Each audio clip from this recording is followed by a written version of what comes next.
قد افلح من تزکا وذکر اسم ربہ فصلی بل تؤثرون الحیاۃ الدنیا والآخرۃ خیر وابقی. دنیا کے سارے غم اور پریشانیاں یہی رہ جائیں گے. اصل فکر بس آخرت کی لگا لے. ایک فکر ہر فکر سے بے نیاز کر دے گی, ہر فکر کو کاٹ دے گی, اور وہ فکر آخرت ہے. تقوی میں, اللہ کے ڈر میں دنیا اور آخرت کی ساری مشکلات کا حل ہے. اللہ کا وعدہ ہے, اللہ نے اہل کتاب سے وعدہ کیا تھا کہ اگر وہ اپنی کتاب کو قائم کرتے, اس پر عمل کرتے, تو لَأَكَلُوا مِن فَوْقِهِمْ وَمِن تَحْتِ أَرْجُلِهِمْ, آسمان سے بھی رزق برستا, پاؤں کے نیچے سے بھی نکلتا. رزق کی تنگی فراوانی یہ سب بھی اللہ کے ڈر کے ساتھ. اللہ سے ڈرنے والے بن جائیں, گناہوں سے بچیں, ساری مشکلات آسان ہو جائیں گی. لیکن یہ نقطہ ہمیں سمجھ میں نہیں آتا. انسان کے رزق میں رکاوٹ اس کے اپنے گناہوں کی وجہ سے ہوتی, انسان پہ حالات کی تنگی اس کے اپنے گناہوں کی وجہ سے ہوتی ہے. تو ہم سب کو نحوستیں باہر سے نہیں اندر سے دیکھنی چاہیے. سب سے بڑی نحوست گناہوں کی نحوست ہے, اللہ کی نافرمانی کی نحوست ہے. جس جگہ پر نماز نہ پڑھی جائے وہ جگہ منحوس ہو جاتی. تو یہ دیکھیں کہ کہاں گناہ ہو رہے ہیں. اگر ہمارے گھروں میں ہر وقت میوزک بج رہا ہے, اور رحمت کے فرشتے کہاں سے آئیں گے؟ ہر طرف تصویریں لٹک رہی, رحمت کے فرشتے کہاں سے آئیں گے؟ خیر و بھلائی کہاں سے ہوگی؟ اگر رشوت کا مال آ رہا ہے, سود کا مال آ رہا ہے, حرام مال آ رہا ہے, کسی یتیم کی غصب کی زمین پہ گھر بنا کے رہ رہے ہیں, رحمتیں کہاں سے برسیں گی؟ نحوست تو یہ ہے, ان خرابیوں کی نحوست ہے, ان حرام کاریوں کی نحوست ہے جس کو ہم نہیں سمجھ پاتے, اور ہم بلیم کرتے ہیں دوسروں کو. اس نے نظر لگا دی, اس کا قدم ایسا پڑ گیا, فلاں کی وجہ سے مصیبت آ گئی. مصیبتیں اندر سے اٹھتی ہیں, ان کی فکر کرنے کی ضرورت ہے. ہر گندگی کو اپنے اندر سے نکالنے کی ضرورت ہے, چاہے وہ شرک کی گندگی ہو, جو قرآن مجید میں آتا ہے نا, فَاجْتَنِبُوا الرِّجْسَ مِنَ الْأَوْثَانِ, بتوں کی گندگی سے بچو. اگر گھر میں بت رکھے ہوئے ہم نے تو نحوست تو آئے گی, رحمت کہاں سے آئے گی؟ تو عربوں کے ہاں عموماً جب فال لیتے تھے تو پرندوں سے لیتے تھے. تو ایسا شخص جو برا شگون لے, اس کے بارے میں آپ نے فرمایا, من ردت الطیرۃ من حاجۃ فقد اشرک. قالوا یا رسول اللہ ما کفارۃ ذلک؟ قال ان یقول احدهم اللهم لا طیر الا طیرک ولا خیر الا خیرک ولا الہ غیرک. جو شخص کسی سے بدفعلی پکڑ کر اپنے مقصد سے لوٹ آیا, اس نے شرک کیا. صحابہ کرام نے پوچھا, اللہ کے رسول صلی اللہ علیہ وسلم اس کا کفارہ کیا ہوگا؟ فرمایا, وہ کہے اے اللہ, تیری دی ہوئی بھلائی کے سوا کوئی بھلائی نہیں, اور تیری فعال کے سوا کوئی فعال نہیں, اور تیرے علاوہ کوئی معبود نہیں. اب یہ شرک کیسے ہوتا ہے؟ مثال کے طور پر ایک شخص گھر سے نکلا, کالی بلی راستہ کاٹ گئی, تو اس نے اسے منحوس سمجھا اور وہ گھر واپس آ گیا, کام کے لیے گیا ہی نہیں. تو میں نے کالی بلی دیکھ لی تھی, وہ آگے سے گزر گئی تھی, تو میں نے سوچا کہ اب میرا کام ہوگا نہیں, اس لیے میں واپس آ گیا. یہ شرک ہے, یہ شرک ہے. اور یہ اس قسم کا شرک ہے کہ جس کو ہمارے معاشرے میں کھیل مذاق کے طور پہ لیا جاتا ہے, ان کو برا بھی نہیں سمجھتا. لوگ ایک دوسرے کے سامنے ایسی باتیں کھلے عام مجلسوں میں کر رہے ہوتے ہیں, اور کوئی کسی کو روکتا ہی نہیں ہے, اور کوئی احساس بھی نہیں کرتا کہ وہ کس قسم کا جملہ بول رہا ہے. بظاہر یہ ایک معمولی سی بات ہے, مگر حقیقت میں یہ شرک ہے, کیونکہ کسی بھی شخص کا نفع یا نقصان بلی کے ہاتھ میں نہیں. اکثر ایسا ہوتا ہے کہ اپنی لاپرواہی کی وجہ سے کوئی کام خراب ہو جاتا ہے, اور شیطان ہمیں سجاتا ہے کہ یہ ساری خرابی فلاں کی وجہ سے ہوئی, ہم اس کو بلیم کرنے لگتے ہیں. آج صبح صبح اس کا منہ دیکھ لیا تھا, اس لیے فلاں اور فلاں کام خراب ہو گیا. یہ جملہ بھی نہیں بولنا چاہیے. اسی طرح آنکھ پھڑکنے سے خوف زدہ ہو جانا, یا ہاتھ میں کھجلی ہونے سے امید لگا بیٹھنا کہ آج مال ملے گا, یا جوتے پہ جوتا آ گیا تو سفر پیش آئے گا. رنگوں سے شگون لینا بھی ہمارے معاشرے میں عام ہے. مثلا سیاہ رنگ نہ پہننا کہ بیمار پڑ جائیں گے. ہمارے خاندان میں سیاہ رنگ جو ہے وہ ایسے اور ایسے اثرات رکھتا ہے, اس قسم کی باتیں کرتے ہیں لوگ. یہ رنگ ہمیں سوٹ نہیں کرتا. یا یہ کہ احترام کے منافی کیونکہ خانہ کعبہ کا غلاف کالا ہے. سب جوتا نہ پہننا کہ بے ادبی ہوگی کیونکہ گنبد کا رنگ سبز ہے. تو یہ خود ساختہ طور پر کچھ چیزوں کو حلال یا حرام کر لینا ہے, اس کی بھی ہمیں اجازت نہیں ہے. یعنی اپنے طور پر جو تمہاری زبانیں جھوٹ گھڑتی ہیں کہ یہ حلال ہے یہ حرام ہے، ایسا مت کہو، اس کی اجازت نہیں ہے۔ یہ سب وسوسے اور توہمات ہیں جن کی حقیقت اس کے سوا کچھ نہیں کہ شیطان انسان کو شرک میں مبتلا کر کے اس کے اعمال ضائع کروائے۔ یہ سب شیطانی حربے ہیں۔ یہ توہمات اور بدشگونیاں انسان کو اندر سے کمزور کر دیتی ہیں۔ انسان پر کون سا کام کر پائے گا کہ اگر ہر چیز کے ساتھ اس نے کوئی نہ کوئی فکر باندھی ہوئی یا کوئی وہم کرتا ہے۔ اس کے برعکس اللہ کی ذات پر ایمان اور توکل انسان کو جرت، بہادری اور اعتماد دیتا ہے، اسے جینے کا ڈھنگ سکھاتا ہے۔ چنانچہ ایسے کسی بھی خیال کو دل سے نکال کر اللہ پر توکل کرتے ہوئے اپنا کام جاری رکھنا چاہیے۔ عبداللہ بن مسعود سے روایت ہے کہ رسول اللہ صلی اللہ علیہ وسلم نے فرمایا الطیرۃ شرکن الطیرۃ شرکن ثلاثا، یعنی 3 بار فرمایا، وما منا الا ولکن اللہ یذہبہ بالتوکل، بدشگونی شرک ہے، بدشگونی شرک ہے، 3 بار کہا، اور ہم میں سے کوئی ایسا نہیں مگر اسے وہم ہو جاتا ہے، لیکن اللہ تعالیٰ توکل کی وجہ سے اسے دور کر دیتے ہیں۔ یعنی ہر ایک کے دل میں وہم تو آتے ہی ہیں، آتے ہیں نا، لیکن جب انسان اللہ پہ توکل کرتا ہے تو وہم دور ہو جاتے ہیں، اور یہ ہونے چاہیے، ورنہ تو انسان کچھ کرنے کے قابل ہی نہ رہے۔ ہر چیز کے ساتھ رسک انوالو ہے۔ اس روز جب میں نے وہ حدیث پڑھی نا کہ جو شخص کبر کی وجہ سے اپنے چادر لٹکاتا ہے، تو ایک شخص ایسا کر رہا تھا، اللہ نے اس کو دھنسا دیا اور زمین میں قیامت تک دھنسایا جاتا رہے گا۔ تو ایسے میں اس کی ویژننگ کر رہی تھی، ایسے تصور میں لا رہی تھی کہ اس زمین جسے میں جہاں بیٹھی ہوں اس کے نیچے کیا ہے، اگر یہ کھلے تو اس کے اندر کیا ہوگا۔ تو ایک دم میں کانپ اٹھی، تو میں نے سوچا کہ ہم کتنی خطرناک جگہ پہ بیٹھے ہوئے ہیں۔ یعنی زمین جو ہے اللہ نے اس کو ٹکایا ہوا کہ ہم ٹکے ہوئے اس پر، الم نجعل الارض مہادا، تو مہاد بنایا ہوا تو ہم آرام کر رہے ہیں، ورنہ اگر یہ پھٹنے لگ جائے اور انسان اندر اترنے لگ جائے تو سوچے کہاں جا کے پہنچے، کہاں پہنچے۔ تو اللہ تھامتا ہے۔ آسمان کی طرف دیکھو کیسے اللہ نے پرندوں کو وہاں تھاما ہوا ہے، ہمیں زمین پہ تھاما ہوا ہے۔ اگر اس کا اذن نہ ہو تو کہیں کہ کہیں پہنچ جائے، ہم تو کہیں بھی نہیں بچ سکتے۔ اس لیے ہمیشہ اللہ پر توکل کرنا چاہیے اور ان چیزوں سے باہر آ جانا چاہیے۔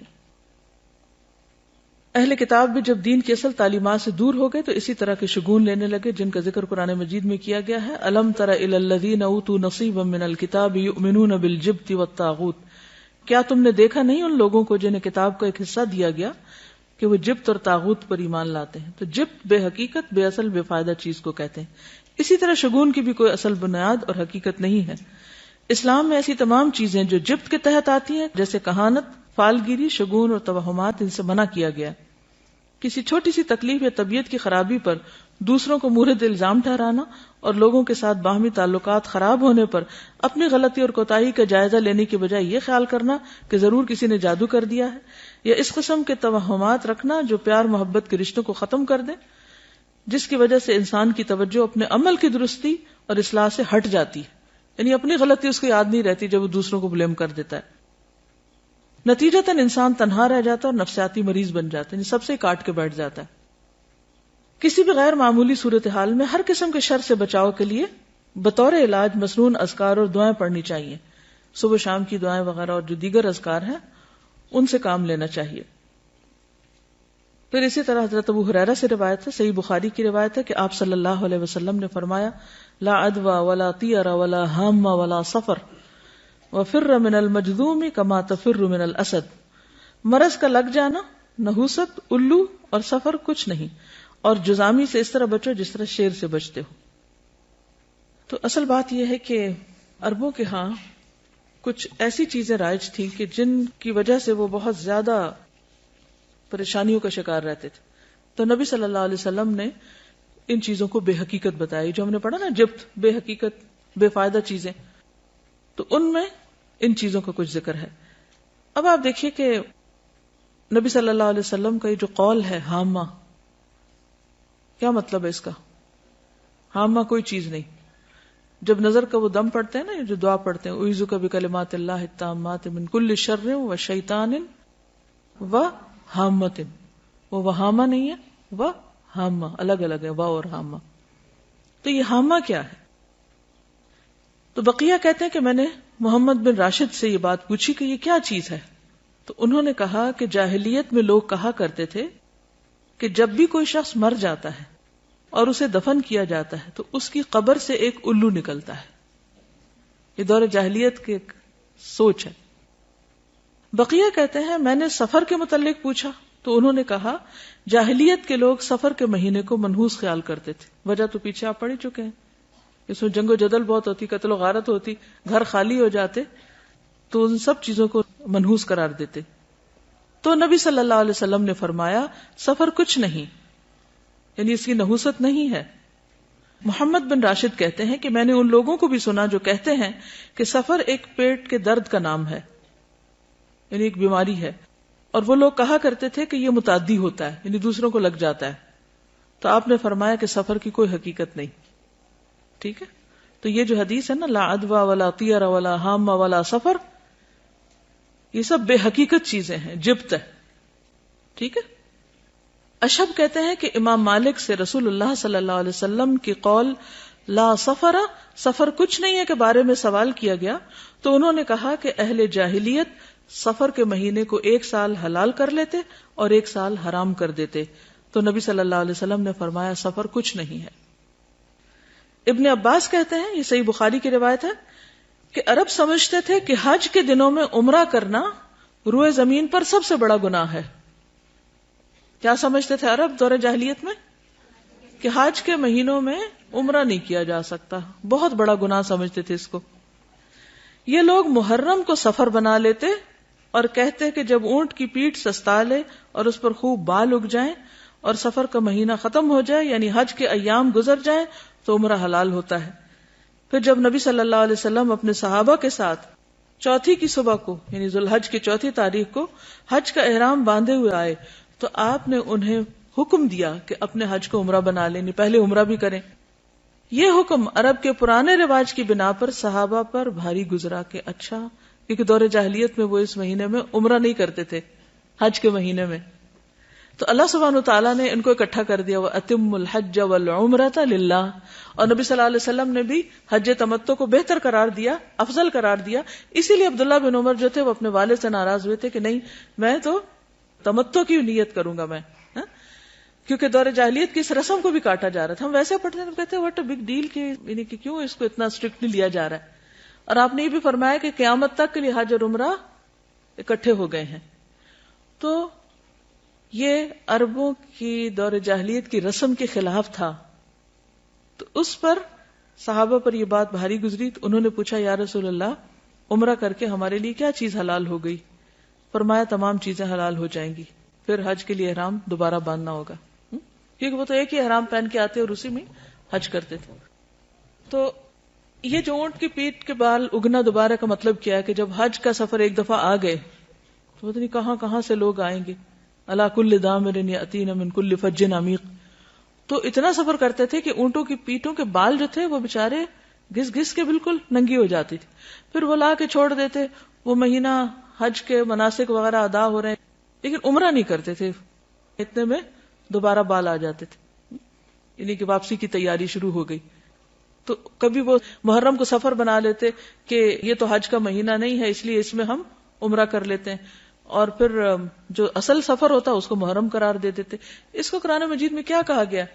سورۃ التوبہ آیت 37, انما النسیء زیادۃ فی الکفر. نسیء کیا ہوتا تھا؟ مہینوں کا عدل بدل. یضل بہ الذین کفروا, اہل کفر اس سے گمراہ کیے جاتے, یعنی کرنے والے تو چند ایک ہوتے, باقی سب کو بھی مس لیڈ کرتے. یحلونہ عاما ویحرمونہ عاما, کسی مہینے کو 1 سال حلال کر لیتے اور اگلے سال اسی کو حرام قرار دے دیتے. تو عموماً حرام مہینے کو اپنی مرضی کرنے کے لیے حلال کر لیا کرتے تھے. اور اس کی ضرورت کیوں پیش آتی؟ تاکہ وہ جو دور جاہلیت کے توہمات اور غلط رسمیں تھیں ان کو پورا کر سکیں. لیواطئوا عدۃ ما حرم اللہ, تاکہ گنتی پوری کریں جو اللہ نے حرام قرار دیا. فیحلوا ما حرم اللہ, تو صرف اس گنتی پوری کرنے کے لیے اللہ کی حرام کردہ چیز کو اپنے ہاتھ میں لے کر اس کو حلال کر دیتے. زین لہم سوء اعمالہم, ان کے اعمال ان کے لیے خوبصورت بنا دیے گئے. واللہ لا یہدی القوم الکافرین, اللہ کافر قوم کو ہدایت نہیں دیتا. تو سفر جو ہے اس کی کوئی حقیقت نہیں. اور کس چیز کی حقیقت نہیں؟ حامہ کی نہیں. ٹھیک ہے، حامہ کیا ہے؟ الو، ٹھیک، جو قبر سے نکلتا ہے. اچھا، یہ جو تصور تھا نا کہ مردہ جو ہے اس کے اندر سے الو نکلتا ہے، تو پھر وہ کہتے ہیں کہ وہ الو گھر میں آتا ہے اور آ کے مردے کی باتیں بتاتا ہے کہ اس کے ساتھ کیا ہوا ہے. اس قسم کی خرافات بھی ہیں. اور پھر یہ بھی کہا جاتا ہے کہ مقتول کی کھوپڑی سے پرندے کا نکلنا اس وجہ سے ہے کہ وہ پھر پیاسا بھٹکتا رہتا پرندہ جب تک کہ انتقام نہ لے لیا جائے، یعنی مقتول کا انتقام نہ لے لیا جائے. تو وہ آوازیں نکالتا ہے اور لوگوں کو کہتا ہے.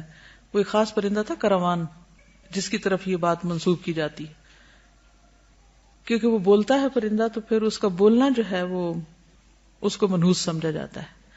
اور الو کے بولنے کو بھی، کہ جہاں جس گھر میں الو بولے گا وہاں سے کوئی بندہ مر جائے گا یا کوئی جانور مر جائے گا، یہ بھی ان کا خیال تھا. جس طرح ہمارے ہاں بلیوں سے شگون لیتے ہیں جب وہ روتی ہیں. کبھی روتی بلی کو سنا؟ اس وقت کیا خیال آتا ہے؟ خوف آتا ہے نا. اچھا، کیا خوف آتا ہے؟ کہ کوئی مصیبت آنے لگی ہے. نہیں، کوئی مصیبت نہیں آتی اس سے. ٹھیک ہے، اس وقت اپنے دل کو مضبوط کیا کریں. اب یقین کیجئے کہ اگر صحیح دین پر آپ عمل کریں گے نا تو آپ کے اندر سے خوف نکل جائے گا. آپ اس وقت یہ سوچا کریں کہ اللہ کے اذن کے بغیر کوئی نقصان ہو ہی نہیں سکتا. بلی بیچاری کو کیا خبر کہ اس نے کس چیز پہ رونا ہے؟ اس کو کہاں سے خبر ہوگی کہ آنے والی کو مصیبت؟ وہ بیچاری اپنی تکلیف سے روتی ہے اور ہم اس سے اپنی تکلیف کی طرف لے جاتے ہیں، کیونکہ ہم ہر چیز کو پرسنل لے لیتے ہیں نا. کوئی کسی کی بات کرو تو ہم اس کو اپنے اوپر لے جاتے ہیں. اس کی تکلیف دور کرو، وہ بیچاری اپنے رونے میں رو رہی ہے اور ہمیں اپنا رونا پڑ گیا. اس کے علاوہ اور کس چیز کی حقیقت نہیں؟